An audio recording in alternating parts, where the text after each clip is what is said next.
Querido Jesus, lerei agora as páginas da Tua vida, que elas me levem a Te amar cada vez mais e que Tuas palavras firam o meu coração e me levem a mudar de vida.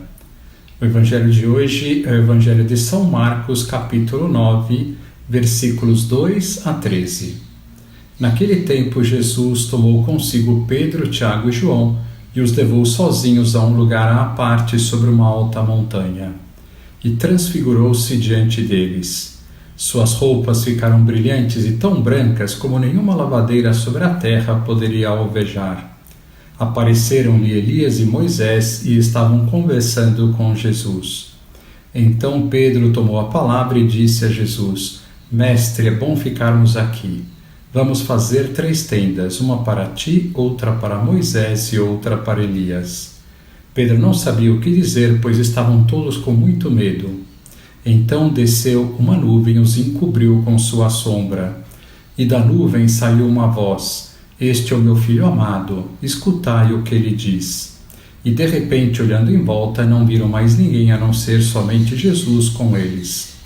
Ao descerem da montanha, Jesus ordenou que não contassem a ninguém o que tinham visto até que o Filho do Homem tivesse ressuscitado dos mortos. Eles observaram esta ordem, mas comentavam entre si o que queria dizer ressuscitar dos mortos. Os 3 discípulos perguntaram a Jesus: Por que os mestres da lei dizem que antes deve vir Elias? Jesus respondeu: De fato, antes vem Elias para colocar tudo em ordem. Mas, como dizem as Escrituras, que o Filho do Homem deve sofrer muito e ser rejeitado, eu, porém, vos digo, Elias já veio e fizeram com ele tudo o que quiseram, exatamente como as Escrituras falaram a respeito dele. Palavra da salvação. Glória a vós, Senhor. Vamos olhar para Jesus. Ainda não dissemos isto, mas São Marcos escreve um evangelho mais curto e, a partir do episódio que consideramos outro dia, da pergunta de Jesus em Cesareia de Filipe, esta cidade era uma cidade que ficava lá em cima, na Palestina, do lado esquerdo, junto ao mar. Então Jesus fez essa pergunta aos apóstolos de quem ele era, começa a narrar, a partir daí, os últimos momentos da vida de Cristo. A partir de Cesareia de Filipe, Jesus começará a descer em direção a Jerusalém para viver seus últimos dias aqui na terra. E descendo a uma distância de 10 quilômetros, vai ocorrer o episódio chamado de Transfiguração do Senhor no Monte Tabor. Como vimos, Jesus, ao chegar no sopé deste monte, vai subir apenas com 3 apóstolos, Pedro, Tiago e João. Podemos dizer que estes 3 apóstolos eram o seu braço direito, aqueles a quem se apoiava mais. E o que ocorrerá lá em cima no Monte Tabor?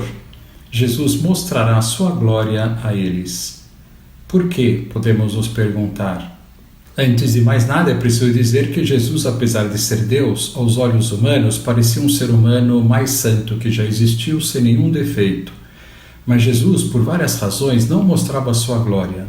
Porém, lá no alto do Monte Tabor a mostrará, se bem que sabemos que não totalmente, pois a glória de Deus, como diz Dom Bosco no seu sonho sobre o céu, é tão grande que, enquanto estivermos na terra, não somos capazes de suportá-la. Só seremos capazes de suportá-la na outra vida por uma graça de Deus chamada Lumen Gloriae. Jesus mostrou a sua glória no alto do Monte Tabor para aqueles apóstolos, em primeiro lugar, para terem a certeza de que era o próprio Deus. Vendo a sua glória, a certeza deles tornou-se praticamente plena. Tornar-se-á totalmente plena depois da ressurreição de Cristo. Também lhes ajudou a terem a certeza de que Jesus é Deus, o fato de terem aparecido junto com Jesus Elias e Moisés. Muitos pensavam que Jesus era o profeta Elias que havia voltado à terra. O profeta Elias foi arrebatado aos céus e sabiam que ele voltaria um dia. Mas, ao verem ao lado de Jesus, esta dúvida deixou de existir para eles. Em segundo lugar, Jesus se transfigurou no alto do Monte Tabor para que os apóstolos vissem o que lhes aguarda e o que nos aguarda depois de passarmos por todas as tribulações aqui na terra, a glória do céu. De fato, Jesus, dentro de poucos dias, passaria pela sua paixão sofrendo terrivelmente, e depois os apóstolos também sofreriam bastante ao anunciar o Evangelho ao mundo inteiro. Mas eles nunca mais esqueceriam deste dia em que viram a glória de Deus e de que é isto que nos aguarda se formos fiéis a Deus depois de passarmos por todas as dificuldades desta vida. O fato do Monte Tabor ser bastante inclinado simboliza a dificuldade de chegar ao topo, ao céu, porém lá em cima nos aguarda Deus. Vivamos, portanto, com esta certeza de que Jesus é Deus e de que o que nos aguarda é o céu para toda a eternidade, e que estas certezas nos deem forças para enfrentarmos todas as dificuldades no nosso caminhar aqui na terra. Agora vos dou a bênção para este dia, a bênção de Deus Todo-Poderoso, Pai, Filho e Espírito Santo, esteja sempre convosco e permaneça para sempre. Amém.